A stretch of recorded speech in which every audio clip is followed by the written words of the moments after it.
सुत हनुमान की जय। उमापति महादेव नमः पार्वती पतये हर हर हर महादेव। गोवर्धन धर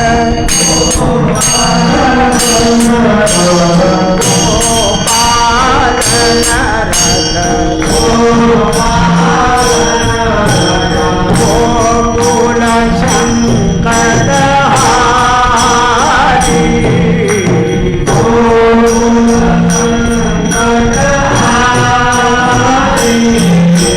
जय जय राम कृष्ण हरि।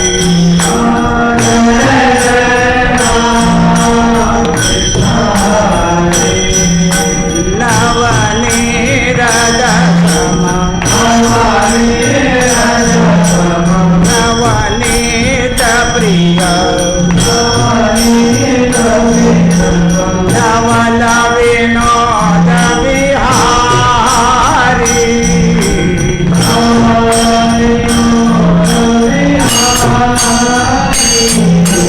जय जय राम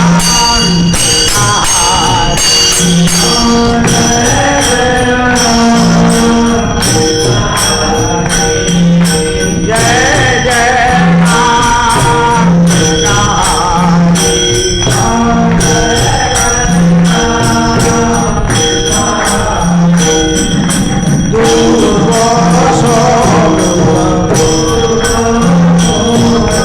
दुख विमोचक दुर्गम संकट हारी।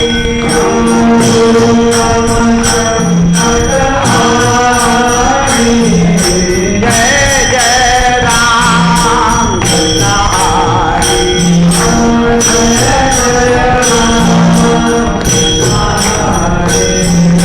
शरणागत दीना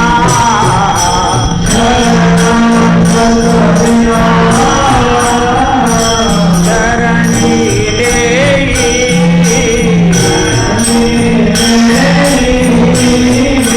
करुणा कृति निहारी।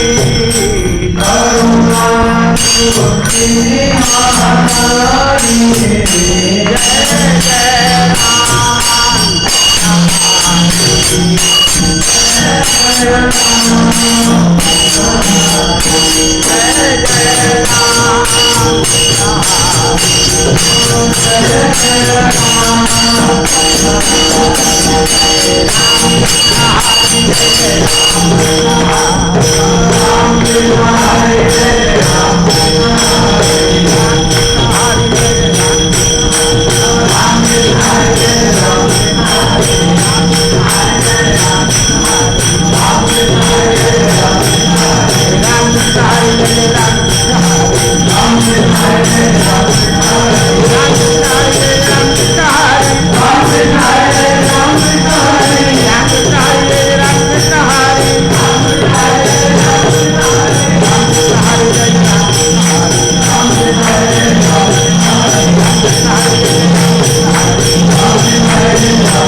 महिन्यातून 2 दिवस हरी आहे. हरिदिनी म्हटलंय एकादशीला, हरीचा दिवस.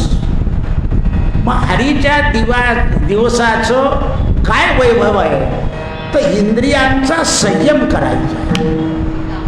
एकादशी म्हणजे 10 इंद्रिय आणि 11वं मन एकाग्र करायचं.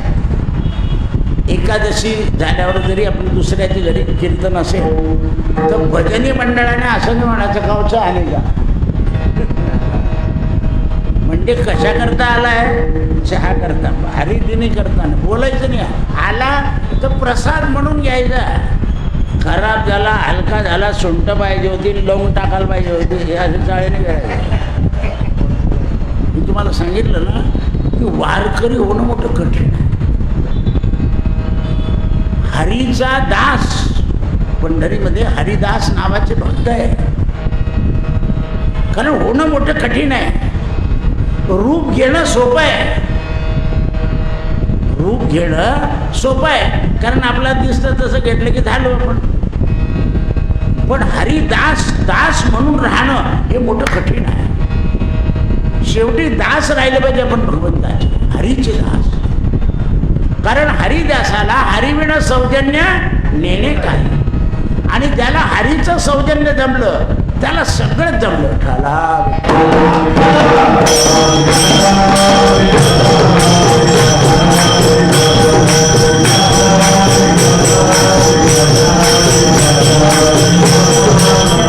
म्हणून आज आमच्या गोपीदादाच्या आईच्या स्मरणानिमित्त आजचं कीर्तन आहे.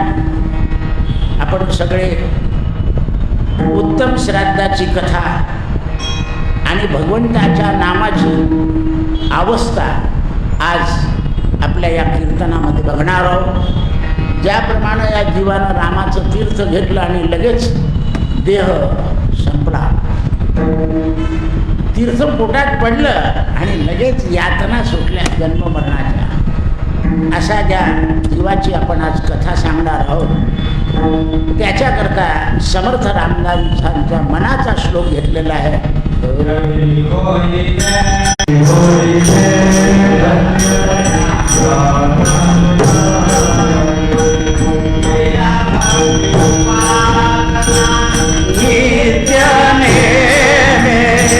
क्रिया भक्ति उपासना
पंढरीची आहे.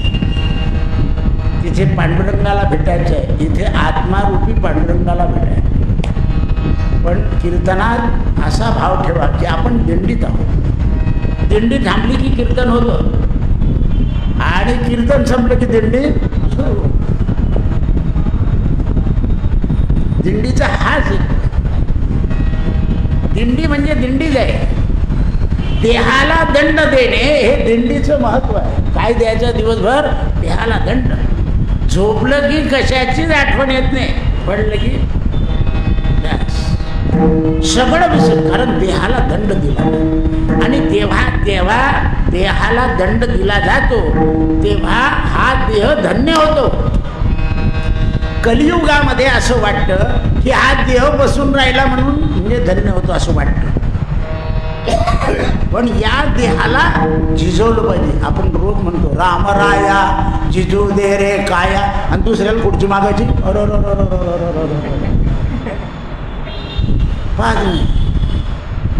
दुसऱ्याला मागायची का नाही, आणि घेतली तिथे ठिकाणाला ठेवायची, तिथे सोडून देतात. काय रोज म्हणतो रामराया झिजू दे रे काया. कशी काय झिजेल ती काया हे लक्षात आलं पाहिजे. केव्हाही हा देह झिजला पाहिजे. हा झिजेल तेव्हा धन्य होईल. धन्य शब्दामध्ये 2 अक्षर आहे. धर्माचा ध, यमनियमाचा य आणि निष्ठेचा न. जेव्हा धर्माचरण यमनियम पाळन होईल आणि भगवंतावर निष्ठा राहील तेव्हा हा देह धन्य होईल. देह जाओ अथवा राहो,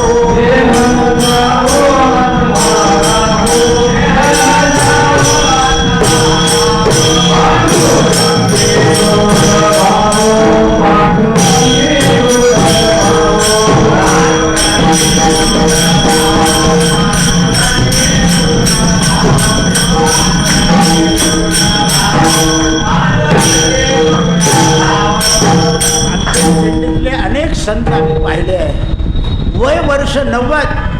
महाराज तुमच्याकडून चालत नाही बा, जिथपर्यंत थकेल तिथपर्यंत पायी चालेल. इकडून एक माणूस 90 वर्षाच्या संताच्या जवळ आणि इकडून एक दोघांच्या खांद्यावर हात चालले आहे. उत्तरायणकर बुवा 90व्या वर्षी शेवटची वारी केली, पण 2 लोकांच्या खांद्यावर हात. चला बैलगाडीत बसा, थकला की बसे. म्हणून का अजून थकत नाही, तो थकवत नाही, तुम्ही कशाला बसू. निष्ठा. म्हणून वारकरी कसा पाहिजे? निष्ठावंत भाव भक्ताचा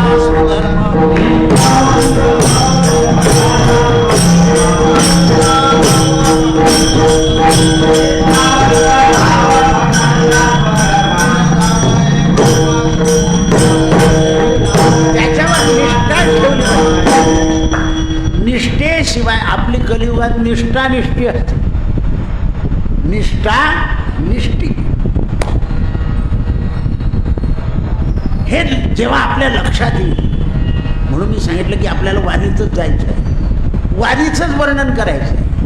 कारण वारी पंढरीकडे चालली, पोचते. एक वाऱ्या चालल्या रस्त्यानं, त्यांना हरीशिवाय काही दिसत.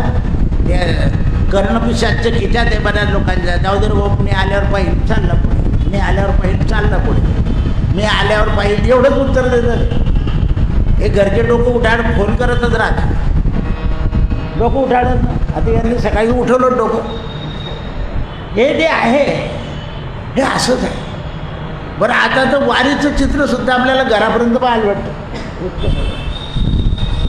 पण जो रमला आहे ना तो वारीतच आहे. इथे आहे तरी वारीत आहे, आणि जो रमला नाही तो वारीत असून घरी आहे.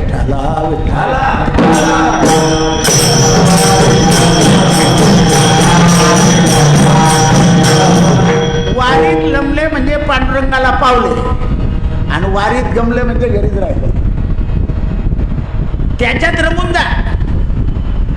कीर्तनी रंगू, कीर्तनी रंगून. म्हणून कीर्तनामध्ये रंगायचं आहे, नाचायचं आहे. कशा करता? नाचो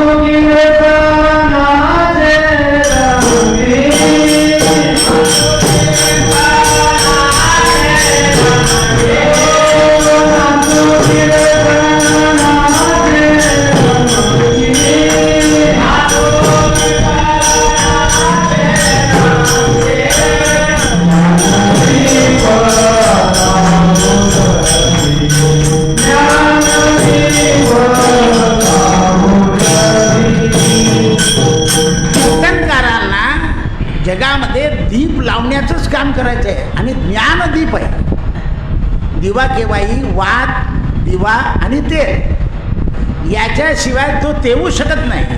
तसं कीर्तनामध्ये ज्ञानरूपी वात लावायची, भक्तिरूपी तेल घालायचं आहे आणि वैराग्य रूपीनं पेटवायचं. वैराग्यानं पेटवायचं आहे ते. मग वैराग्याचे मालक कोण आहे? तर भगवान शंकर.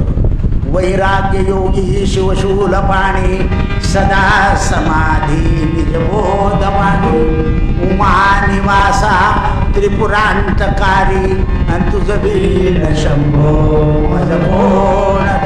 बरं तो आहे पुढे म्हणे निधान कुंभ भरला भंग पहा निजांगे शिवज्योतिर्लिंग.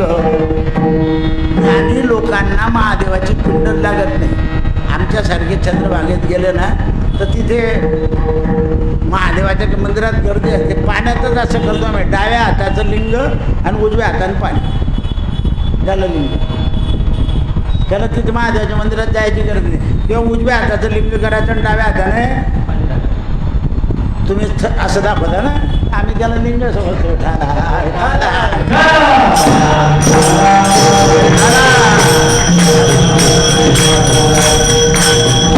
तो ड्रम नेहमी असंच दाखवतो, पण त्याला माहीत नाही जे शिवाचं लिंग आहे. जोडीदार आहे असं आहे तिथेच. कारण मी काल सांगितलं, काल वाल्मिकी रामायणात रामाने सांगितलं ना, सीते वनामध्ये तुला पूजा करता येणार नाही. अयोध्येमध्ये सगळं साहित्य. मग म्हणे वनात तुम्ही पूजा कशी कराल? वनातली पूजा म्हणजे फक्त फुलं पाहिजे आणि पानं. याच्यापेक्षा वनात पाणी आणि फुलं आणि पानं याच्यानेच पूजा आहे. चंदन पाहिजे, गोपी चंदन पाहिजे, केसर पाहिजे, कस्तुरी पाहिजे घरी. वनात काही नाही, वारीत काही नाही, नुसतं गोपी चंदन लावला वारकरी. हरिपाठ म्हटला की संध्या झाली, जय घोष केला की तर्पण झालं. वारीचा नियम आहे. मधू होता माझ्याबरोबर, पैठण ते सगळ्या लोकांपासून लांब. मधू कोणाचं राहायचं नाही आपल्याला, मागेच राहायचं. सगळं साहित्य होतं, पोरं पण बरोबर होते. जेवढं चालता येईल तेवढं चाला, गाडीत बसा पण चला वारीला. रामराय बरोबर होते. त्याचं कारणच आहे, वारी म्हणजे वारीच. वारी जन्म मरण निवारी. एकदाच वारी झाली. जन्म आणि मरण याचं व्यर्थ राहत नाही. आणि आलोय जन्माला तरी काय गुण गायीनं आवडी, तुझेच गुण गायचे आहे. कारण हरी ही आमची संपदा आहे. आणि म्हणून ते म्हणतात, तुम्हाला जगात जर धन्य व्हायचं असेल तर पहिलं चरण राम नाम.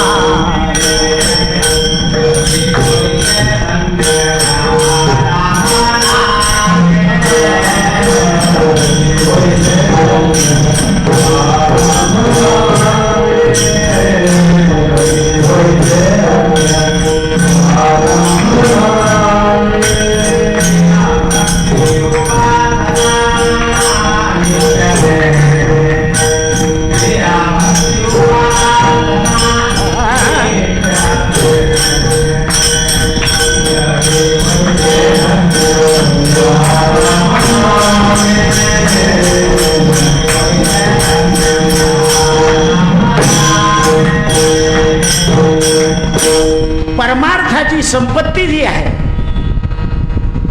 ती रामनाम आहे. म्हणजे सत्य परम जे आहे ते रामनाम आहे. आणि संसाराची संपत्ती आईसाहेब लक्ष्मी. राम अवतारामध्ये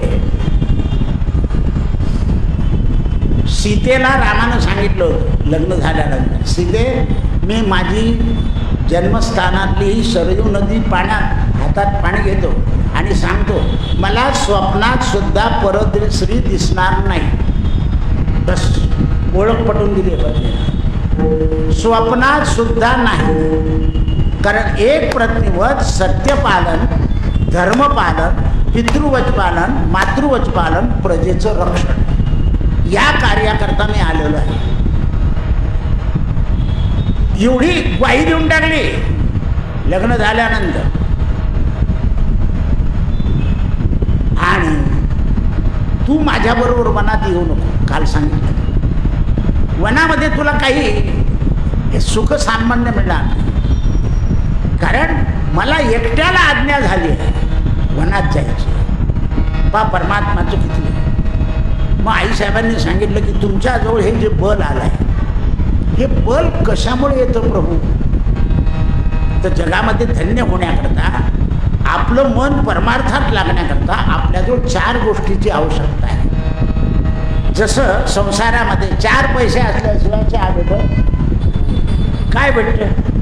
म्हणजे 4 पैसे अर्थव्यवस्था असं पाहिजे, म्हणजे लक्ष्मी पाहिजे. पण परमार्थामध्ये परमार्थ करायचा असेल तर लक्ष्मी जी प्रारब्धाने येईल त्यात संतुष्ट राहायचं. सत्य, दया, दान आणि तप या 4 गोष्टी इंद्रियांमध्ये फिरवत राहायच्या. सत्य हे बुद्धीनं धरून ठेवायचं. लक्षात ठेवा, सत्य कोणी ठेवलं पाहिजे? बुद्धीनं. महाराज प्रमाण देतात, सत्य साच खरे, सत्य साच खरे.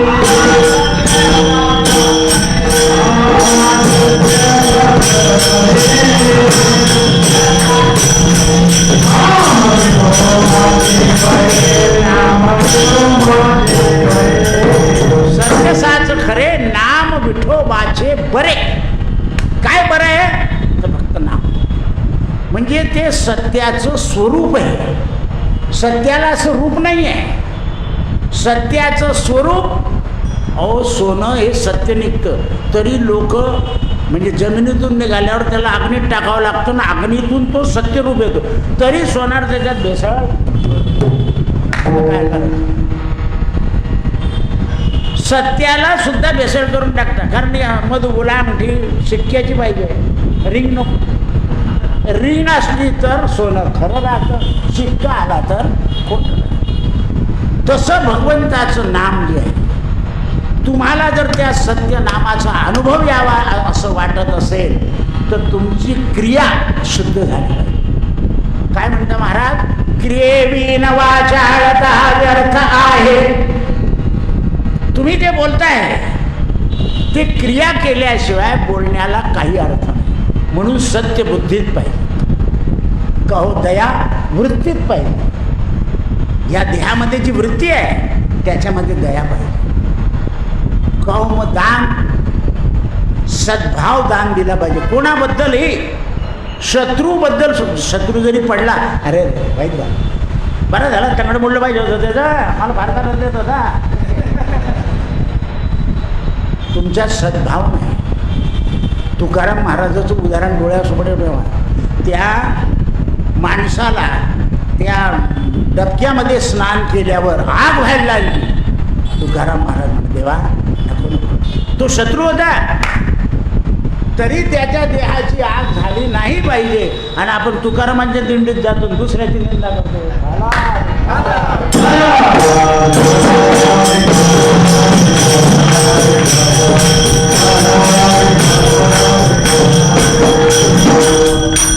का?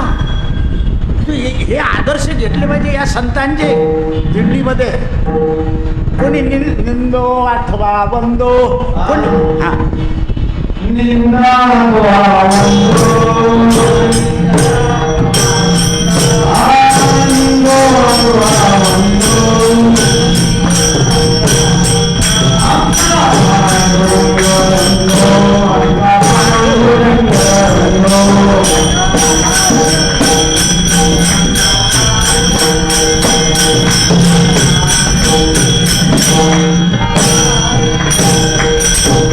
भावाने दान दिलं पाहिजे. भाव भाव भाव कसा दान देईल? सद्भाव झाला तर दान होईल, आणि असत भाव राहिला तर दान देता येणार.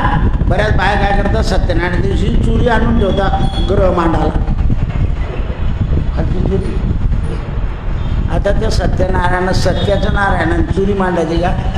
लाल मदिरा, मदरा बी नाही, मदिरा. ब्लाऊज बी असं शोधून काढता की छोटस. पाय तुम्ही त्या वड सावित्रीला याला चिंध्या कोणाकडे जातात चिंध्याकडे हात देतो, चिंध्या घेऊन येतात काय. आपल्याकडे चिंध्या देव सुद्धा आहे. ठाला विठाला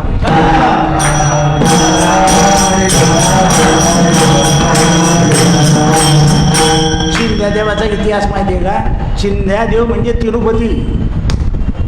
तुम्ही जळगावच्या रथाला जर गेलात तर असे पांढऱ्या चिंध्या देवाच्या डोक्याला लावल्यावर असं डोक्यात श्रीमंत माणसं फिरतात. कारण देवाला जखम झाली होती म्हणून एका बाईने चिंधी बांधली होती, ती श्रीमंत झाली म्हणून आजही तिरुपतीच्या रथामध्ये चिंध्या उधळल्या जातात. चिंध्या देव म्हणजे तिरुपती.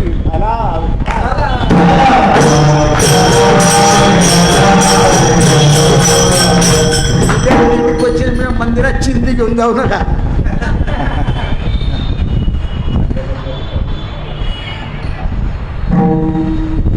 म्हणजे देवाला व्हायचं वस्त्र सुद्धा शिंप्याच्या घरून उचलून आणायचं अशी आपली दानत म्हणून सद्भावना पाहिजे. नसेल तर काय सांगितलं? कापसाचं वस्त्र. शास्त्राने सांगितलंय कापसाचं वस्त्र. करपास वस्त्रम. पूजेमधलं जे साहित्य आहे त्याच्याकडे लक्ष द्या. नाही काही नाडा रक्तसूत्रम यज्ञोपवित्रम. मोठं दान दिलं म्हणून बुद्धी सुधरत नाही. आणखीन एक दृष्टांत सांग. जेव्हा राम लग्नाहून आले तेव्हा कैकईने कनक भवन दान दिलं होतं. तुम्ही अयोध्येला जाऊन आले आणि कनक भवन पाहून आले. ते कैकईनं सीतेला दान दिलं होतं. तुम्हाला कनक म्हणजे सोन्याचं भवन, अजूनही नाव देत आहे कनक भवन. म्हणजे जिने कनक भवन दान दिलं तिनेच वनवासात पाठवलं. भाव चांगला होता का? आणि कौशल्यानं पाहिलं की सुनेला सुन्मुख पाहिल्यावर काय द्यावं. तो जगातल्या सगळ्या वस्तू पाहिल्या. या रामाया व्यतिरिक्त जगातली वस्तू कोणतीही चांगली नाही म्हणून रामाचा हात घेतला आणि सुनेच्या हातात दिला. हा दिला तुला कालच सांगितलं काय दिला? राम. म्हणून बाया पतीला राम म्हणायचं. सीताराम. आमचे राम आले असं घरी सांगत जा थोडस. नाही तर आले टाळ कुठून असं लक्षात ठेवा. नाही राम कोणत्याही काळामध्ये पत्नीचा पती रामच आहे.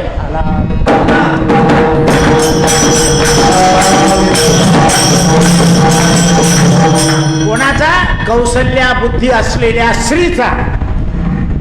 आज तामसी बुद्धी आहे म्हणून लोटून देताय तुम्ही. तामसी बुद्धी, 3 बुद्धी आहे, सात्विक, राजसी आणि तामसी. काही तामसी बुद्धी आहे. सात्विक बुद्धी कौशल्य आहे, राजसी बुद्धी सुमित्रा आहे. म्हणून लक्ष्मणाचं नाव दुसरं होतं सुमित्रानंदन. मॅचिंग सुमित्रानंदन. आणि म्हणून सुमित्रेनं सीतेला हा तुझा मुलगा समज म्हणे आजपासून.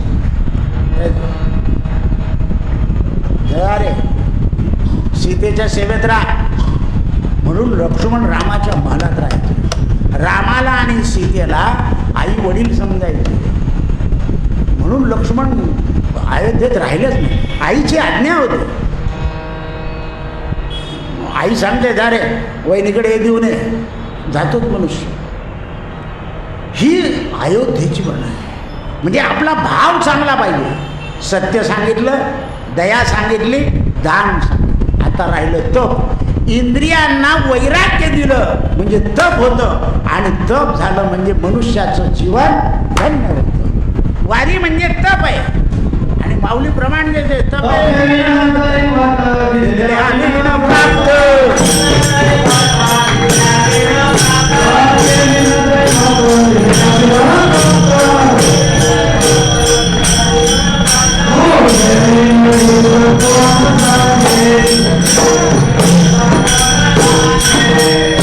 एका बाईने मला असं विचारलं होतं आज श्राद्धाचा दिवस आहे म्हणून सांग.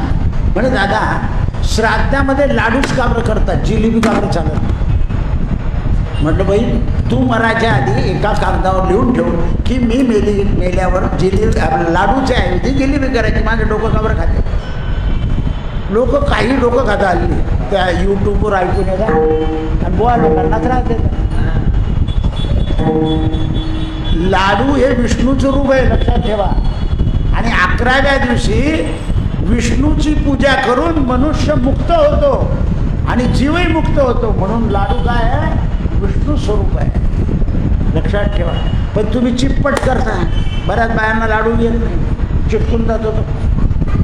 लाडू असा आला पाहिजे की तो लाडू आहे, जिलेबी नाही. जिलेबी निषिद्ध आहे, कारण मागचं उष्ट आणि त्याच्यात नवीन टाकावं लागतं. ते खरगट आहे अन्न आहे. जेवढे हे मिठाई आहे हे अशुद्ध आहे आणि आपण करतो महाराष्ट्रातले पदार्थ तेवढे शुद्ध आहे. पुरण शुद्ध आहे, तुम्ही तयार केलेलं आहे. पण तुम्हाला फाफडा पाहिजे, वा फाफडा असं आहे, लक्षात ठेवा. हे लक्षात आलं पाहिजे. शुद्ध अन्न आहे, भाकरी शुद्ध अन्न आहे. अग्नीवर दोन्ही बाजूने असा वास सुटतो की माणूस म्हणतो काय भाकरी.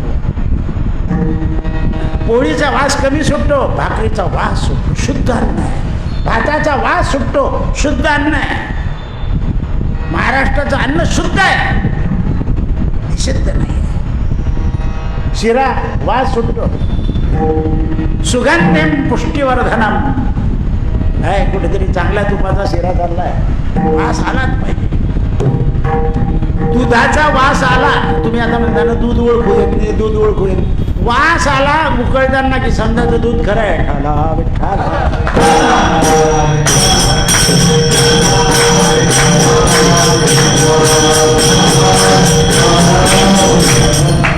दुधाचा वास येतो उकळल्यावर. जर अशुद्ध दूध असेल तर वास येणार. साखर टाकून दूध उकळलं तर मधुर वास येतो आणखी. केशर टाकले आणखीन मधुर. सुगंधेम पुष्टिवर्धनम, कारण सुगंध आला की माणसाला आनंद होतो आणि आनंद ही पुष्टी आहे. आणि खरा आनंद कीर्तनात आहे.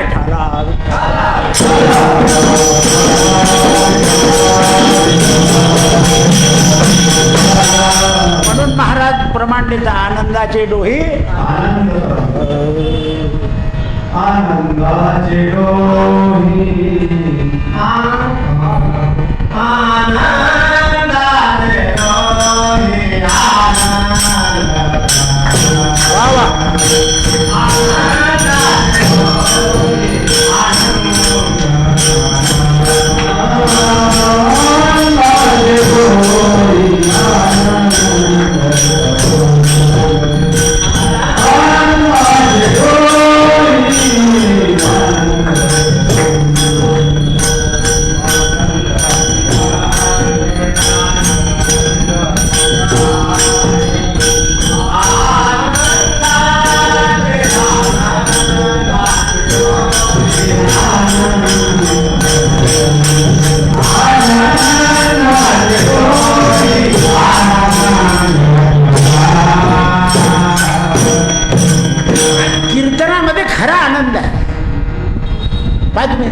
कीर्तनाला जायचं, आज कीर्तनाला जायचं, सकाळपासून डोक्यात असतं. आणि तो आनंद कीर्तनामध्ये आला आणि कीर्तनामध्ये रंगलं की आनंदाला ओसांड आला. म्हणून कीर्तनकार आणि वाद्यकार यांनी लोकांच्या आनंदाला उधाण आणलं पाहिजे.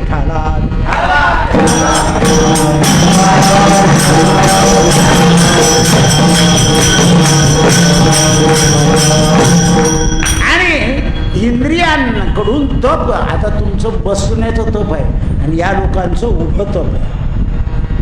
विण्यावाला उभा राहतो, पेटीवाला बसून जातो. तपात फरक आहे. विणा उभा धावतो, वारीमध्ये पखवाजवालाही धावतो आणि धावता धावता वाजवतो जय जय राम कृष्ण, जय जय राम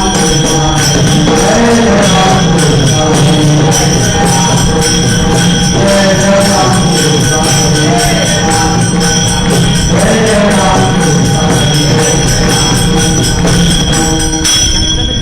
वारीत आठवायची पदोपदी आणि पुढचं कीर्तन तर वारीतच करायचं. आषाढी कार्तिके पंढरीची वारी. उभा देवाची एक वारी, हे लक्षात आलं पाहिजे. आणि त्यामुळे या जगात आपण जन्माला आलो तर धन्य होऊ, पण सत्य, दया, दान आणि तप या 4 योगानं हरीचं नाम घ्यायचं आहे. राम नामे. मग हे रामनाम घेतल्यानंतर क्रिया सुधारली पाहिजे, भक्ती प्राप्त झाली पाहिजे आणि उपासना नित्यनेमाने केली पाहिजे. उपासनेला दृढ चालवावे, भूदे वसंता सदा नमावे, सत्कर्मयोगे वय घालवावे, सर्वामुखी मंगल. आमच्या गुरु महाराजांनी मला सांगितलं होतं, फाल्गुन वद्य अमावस्येला तब्येत थोडी खराब झाली आणि चैत्र नवरात्र सुरू व्हायचं होतं दुसऱ्या दिवशी. म्हटलं बाबा काय विचार आहे, तुझं एकादशीचं कीर्तन बंद होणार नाही. सांगितलं होतं रामनवमीचं कीर्तन दुसऱ्याला करावं लागेल, एकादशीचं कीर्तन तुझं बंद होणार नाही. म्हटलं मग कीर्तन करता येईल म्हणे, हो 11व्या दिवशी बिना भुक्याचं कीर्तन करा. राहायचं आधी 11व्या दिवसाचं कीर्तन. आणि तसंच झालं. द्वितीयेला गेले, रामनवमी राजाराम शास्त्रींना बोलवलं आणि एकादशीच्या दिवशी बिना पगडीचं बिना भुक्याचं कीर्तन करा. खाली करायचं म्हणे, कीर्तन करायचं खाली करायचं, पण कीर्तन बंद नाही. म्हटलं का एवढा अट्टास? म्हणे कीर्तने महादोष जाती, कीर्तने गती पावजीती. अरे मला गती मिळेल आणि तुला पावन होशील. कीर्तन सांग, कीर्तन सांग.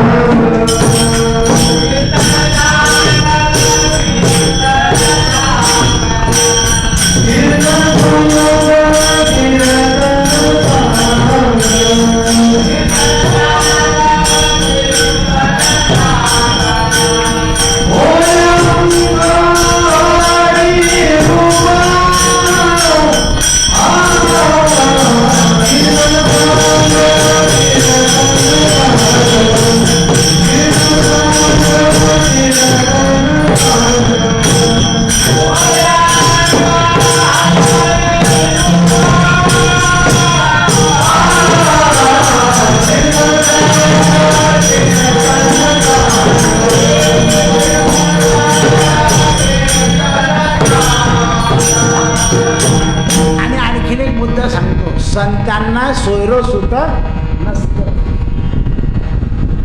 कारण ते कोणाचे सोयरे आणि संगाती नसतात. त्यांचा संगाती परमात्मा आणि त्यांचे सोयरे.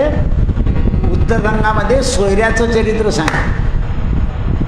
म्हणून संत मनापासून काही धरत नाही, ते त्यांचे मानसिक नित्य नियम चालू ठेवतात. जगाला दिसतं फक्त गंगा लावत नाही, पण त्यांच्या क्रिया भक्ती उपासना नित्य नेहमी क्रिया चालू असते. बाबा आता सूतक आहे म्हणून 10 वाजता उठू असं नाही. हे 5 वाजता म्हणजे 5 वाजता उठणार आहे, आंघोळ करणार म्हणजे करणार, झाडाखाली बसून राहणार म्हणजे बसणार, मंदिरात जाणार आणि बाहेरून चालले. खरं मंदिरात हो तुम्हाला सूतक. मग आता संताला सोयरं सूतक नसतं, कारण ते ज्याच्या संगतीत गेले आहे. गुरुचरित्रामध्ये वर्णन आहे, जयाच्या संगतीचा विराग झाला, मनोदडीचा दडवास गेला, श्री गुरुदत्ताईसा मज भेटविला, विसरू कसा मी गुरुपादुकेला. विसरायचं नाही. सुतक झालं की काही लोक आम्ही जप केला चालेल. आता तुम्हाला किती वेळा झाले, किती वेळा सुतक झाले, मनातल्या मनात करायला सांगितलं, प्रत्येक वेळा विचारायला. आता सुतक बदललं म्हणजे काही नियम बदलता का? नाही, तर पारपिढीचं मग पाडू नको, सोपी गोष्ट आहे. कोण नाव ठेवलं तर मग घाबरू नको, काहीही विचारतात. ते मुंबईला झालं म्हटलं तिकडे पाहू नको, अमेरिकेला झालं जाऊ नको. सोपी गोष्ट आहे. या देहाला आहे ते, आत्म्याला काही नाही. आत्मा कसा आहे? निसंग. पांडुरंग कसा आहे? निसंग. त्यावेळा काय आणलं पाहिजे? क्रिया, भक्ती, उपासना, नित्यनेम. याच्याने काय येईल? उदासीन तत्त्वा सार आहे. आपल्या अंगी उदासीनता येईल. उदासीनता म्हणजे मलिनता नाही. कोणत्याही गोष्टीचा दृष्टीमध्ये, बुद्धीमध्ये, चित्तामध्ये, मनामध्ये लोभ नाही येणार. बुद्धीत काही वेळा काय होतो? चित्तात येत नाही, मनात येत, बुद्धीत होतो. लोक कुठे चालले, आपण किती मागे राहिले, अजून डबडच ठोकताय तुम्ही. हा पक्काचाच वाद होता. बुवानी झाले. बुवा बनणं सोपं आहे, कीर्तन करणं सोपं आहे, पण मनोवृत्ती स्थिर ठेवणं खूप कठीण आहे. अहो, एकाचं आमंत्रण नाही आलं, दुसऱ्या बॉल बोलवलं तर त्याच्या गल्लीतून असं तिरपा झालं. अरे काय करायचं आहे? तुलाच बोलवेल काय? दुसरी बुवा येऊ दे जरा. पुढच्या वर्षाचा नारळ घेऊन ठेवता. म्हटलं तू जगणार आहे? आणि म्हणतो ते आजा भरोसा नाही. काय चाललंय? दुफळ्या माजून टाकल्या, दुफळ्या. कीर्तनात रंगलो पाहिजे, कीर्तनात दंग झालो पाहिजे. म्हणून संतांनी सांगितलंय मोले कीर्तन करायचं नाही. त्याचं कारण काय? मोल आलं की ईर्ष्या. कोणी प्रसाद म्हणून भावना केली. आता तर कीर्तनकार आहे, गाडीतून उतरले, पाकिट घेतलं की लगेच गाडीत बसले.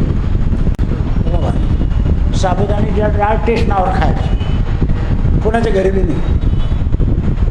ती बाई झुमका भाकरमधून डाळ घेतली देते तुम्हाला.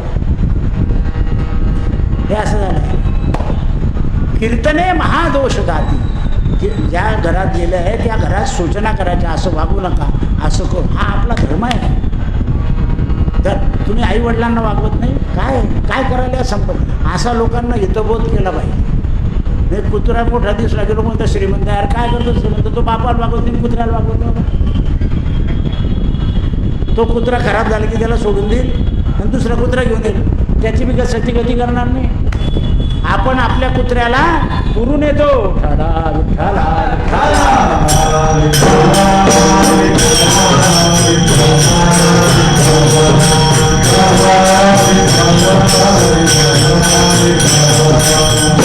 रस्त्यावर पडलेले प्राणी इतर नेतात, पण आपल्या घरात असलेले प्राणी आपण स्वतः पुरून येतो. बैलाला पुरून येतात, म्हशीला घेऊन टाकतात, पण पुरून येतात गाईला.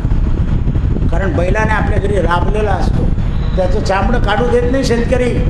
अंतःकरण टळून जातं त्याचं. कारण 12 वर्ष त्याने घरी सेवा केली. ज्याप्रमाणे मालक मेला की बैल हंबरतो, त्याप्रमाणे मालक सुद्धा बैल गेला की रडतो. ही भारतीय संस्कृती आहे.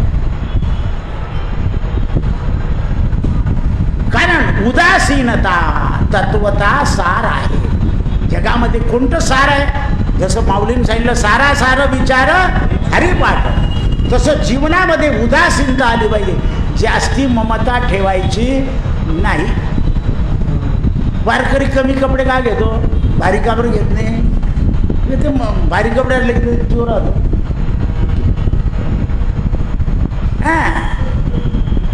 मी गचाळ राहता म्हणले, अरे नाही रे भाऊ, गचाळणी नाही. कारण कोणतीही वस्तू भारी आली की त्याच्यामध्ये ममता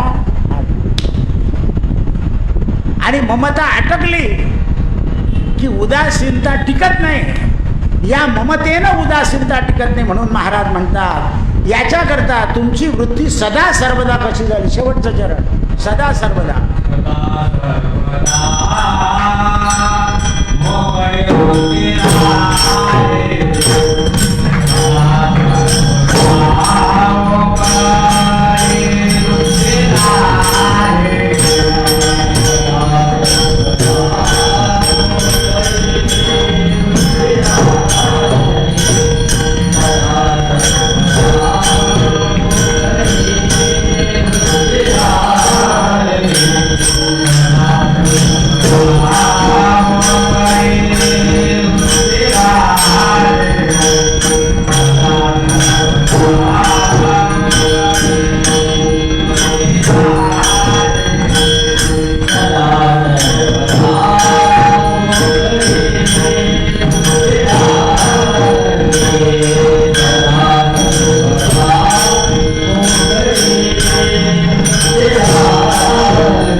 संसार सुखाचा करी आले संसार सुखाचा करी आले संसार सुखाचा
चांदीचा भाव काय चाललाय? 2.25 लाख रुपये किलो.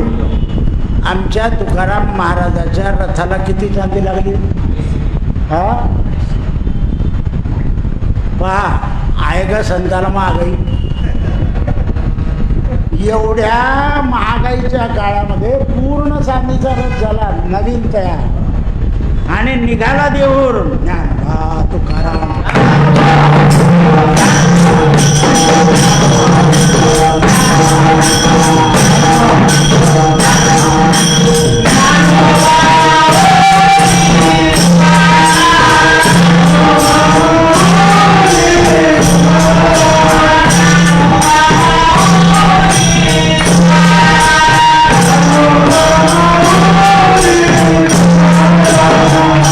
देणाऱ्यांनी सुद्धा महागाईचा विचार केला का?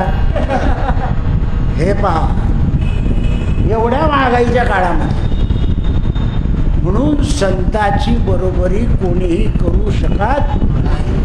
म्हणून संताविण नाही प्राप्ती ऐसे वेद देती माही. मग आपण काय करायचं? चांदी दान करायची का नाही? संतावर फक्त भाव ठेवायचा. संतांचे पायी हा माझा आणि कांचा, काहीच विचार करायचा नाही. त्यांचं दासच होऊन राहायचं. भगवंताच्या दास होण्यामध्ये फरक आहे आणि संतांच्या दासामध्ये होण्यात फरक आहे. दासाचा मी दास. तुकाराम महाराज, ज्ञानेश्वर महाराज समर्थ रामदास स्वामी, चोखोबा, हे सगळे भगवंताचे भक्त. आपण भक्तांचे दास म्हणून वार करी. अशा जुनागड क्षेत्री नरसिंह मेहता. जुनागड क्षेत्रामध्ये लोक गिरनारवर जातात, पण नरसिंह मेहताचं दर्शन नाही करत. लक्षात ठेवा, खालून संतांचं दर्शन करून दत्ताकडे गेलं ना तर लवकर दत्त तुमच्याकडे बैठाला.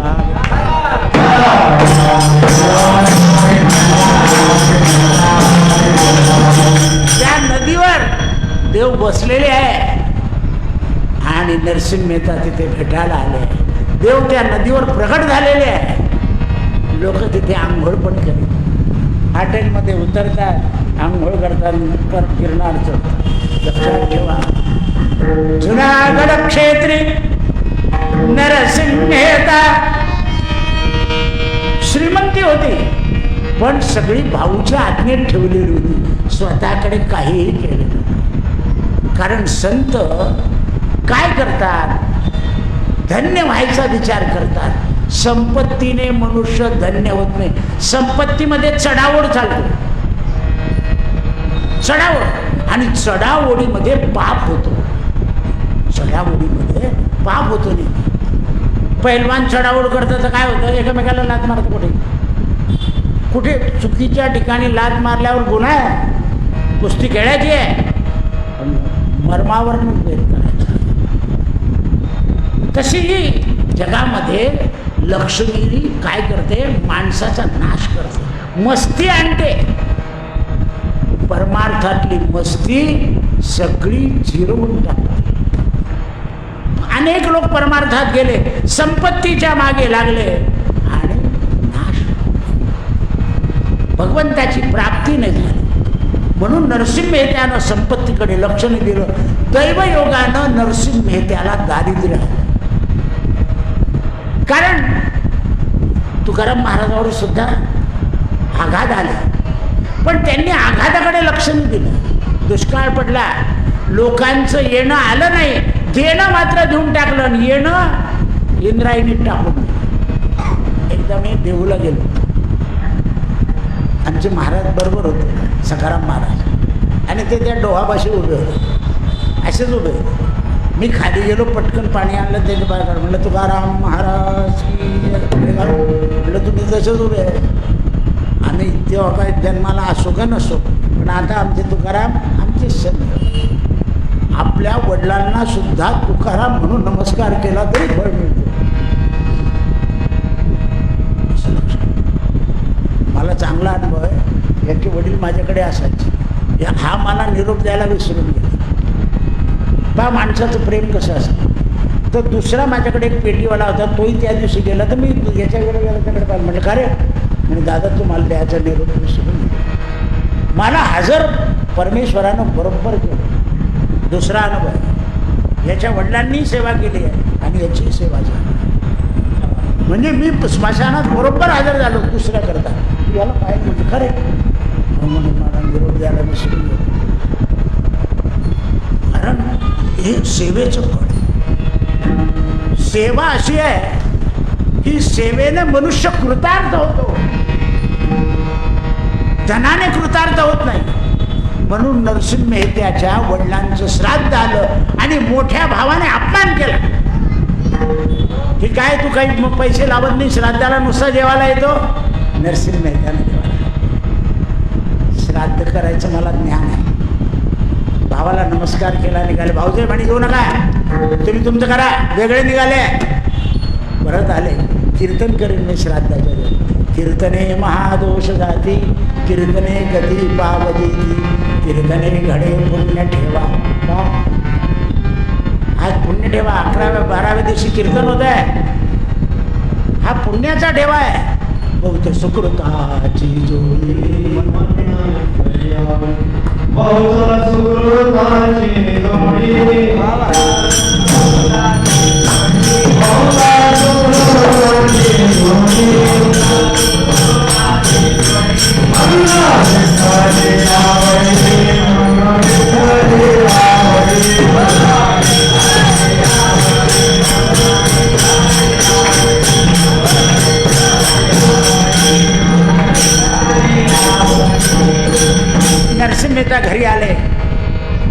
पतीला हलक्या पावलांना येताना बाईने ओळखलं. म्हणे खाऊ काय झालं? म्हणाले आज आपल्याला मोठ्या घरी श्राद्धाला जायचं नाही. म्हणे का? त्यांनी सांगितलं तुम्ही तुमचं श्राद्ध करून घ्या, आपल्याकडे काही आहे?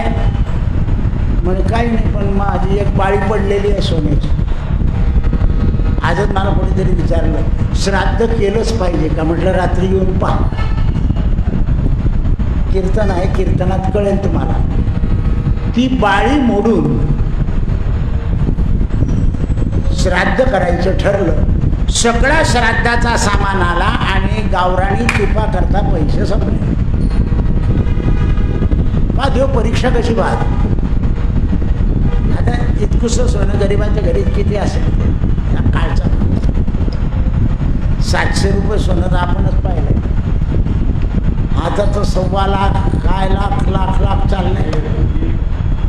म्हणजे त्यावेळेला नरसिंह मेहत्याने सांगितलं तू हा स्वयंपाक कर, तुपाचं वेळोवेळी मी तूप कुठून तरी उधार आणतो. म्हणून सगळ्या दुकानावर नरसिंह मेहता फिरले, पण संताला देतो कोण? काय हा देणार नाही, हा कंगाल आहे, याच्या भावाने याला हाकलं. म्हणून एका दुकानावर गेले. एक दुकानदार दास होता भगवान. म्हणे नरसिंह मेहताजी काय आले? म्हणे काही नाही, सगळ्या दुकानवाल्यांनी तुपावाल्यांनी मला तूप दिलं नाही, तुम्ही तूप द्याल का? तर म्हणे मी तूप देतो, पण तुम्ही एक राग गाऊन दाखवा मला.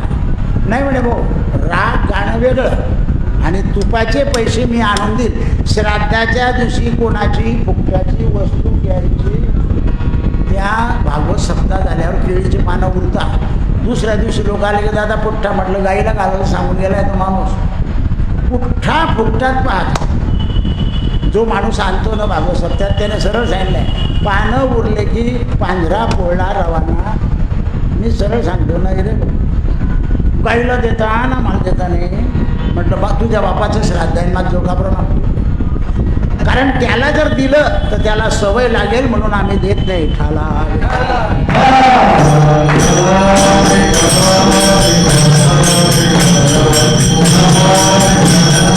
तो म्हणे मी तर लिंबू शेजारच्या रात सकाळीच तोडून घेतो, त्याला मी समजत नाही. असं श्राद्ध करायचं नाही, आपल्या पैशाच्या कष्टाने श्राद्ध करायचं, लक्षात ठेवा. आपल्याला त्या दिवशी उसनबारी घ्यायला नाही सांगितलंय आणि उसनबार द्यायलाही नाही सांगितलंय. जो जेवेल त्याला जेव घालायचं, डबा भरून द्यायचा. चालला साडूच्या घरी डबा, चालला बहिणीच्या घरी डबा, डबा नाही द्यायचा, तिथे जेवली पाहिजे ते. एक पंक्ती डबा नाम सत्य ना, तुझ्या घरी डबा, तिथे जेव. घरी गेल्यावर तो प्रसाद राहत ठाला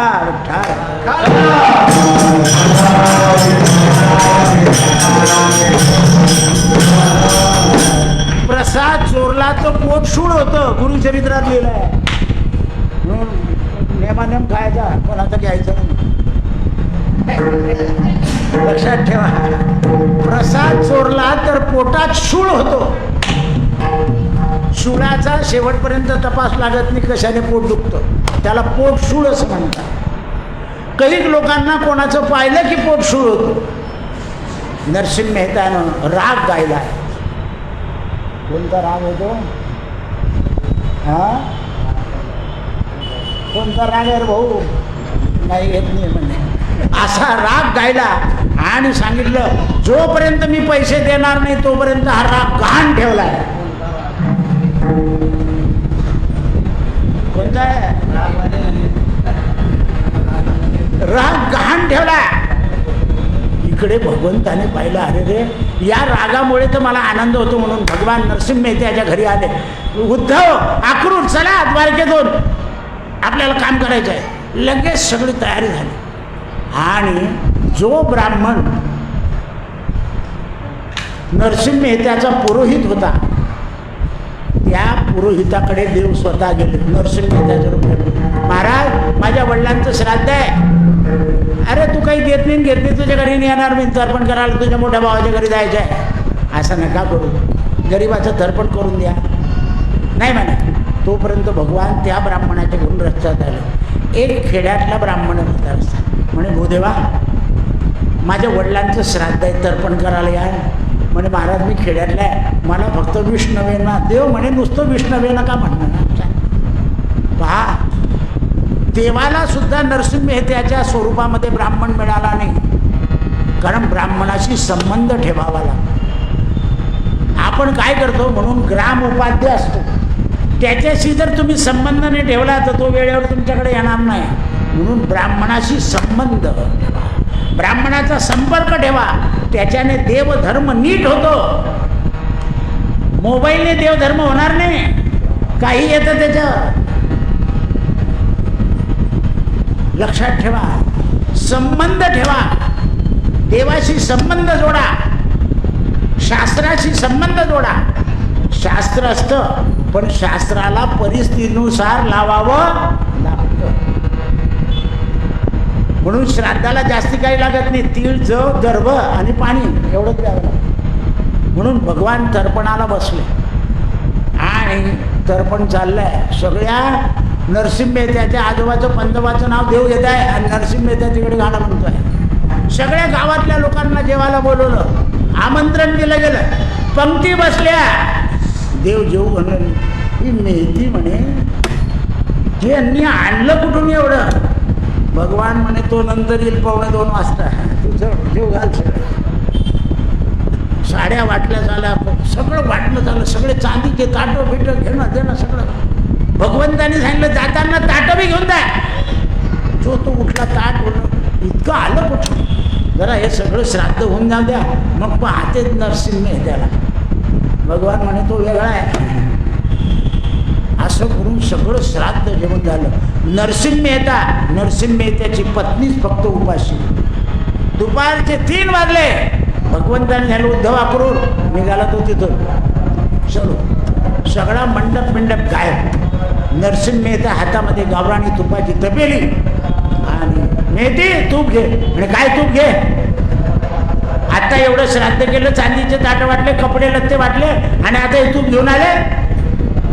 म्हणजे मेहती हे झालं. म्हणे मग हे पाहिलं का मंडप सगळं सामान चाललंय. म्हणे जो आला त्याला तू काही बोलली तर नाही. हां म्हणे बोलले मी की श्राद्ध होते मी पाहते. अरे म्हणे कुठे गेले. म्हणे मला सांगून गेले की नदीवर आंघोळीला चालला. म्हणून नरसिंह मेहता धावले भगवंताकडे.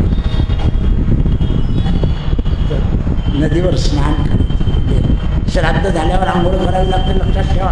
लगेच देवाने बसायचं, कावळा घास टाकून आल्यावर आंघोळ करायची, मग देवाला बसायचं. आपण म्हणतो वा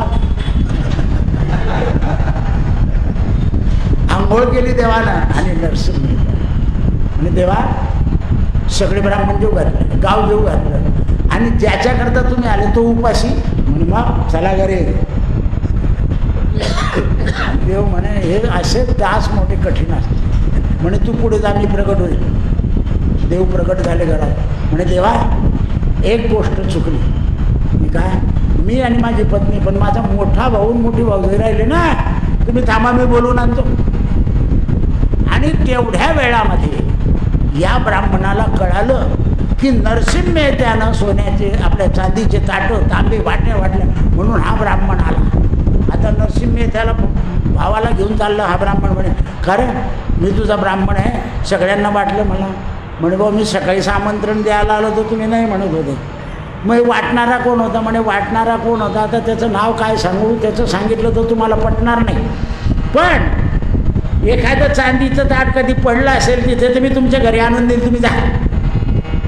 भावाला घेऊन आले आणि नरसिंह भावाला सांगितलं वहिनी हेच द्वारकाधीश आपल्याला जेवू घालताय. भगवंतानी दोन्ही भावांना दोन्ही भावजायांना वाढलं आणि नरसिंह मेहत्याला हृदयाशी दिलं. जा तुझे पितर तृप्त झाले. तसं ज्या आईच्या नावानं आजचं कीर्तन झालं, उद्या तर लोक जेवतील, पण आज कीर्तनाच्या नावानं ती आई तृप्त हो. जय विठ्ठल जय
Hallelujah.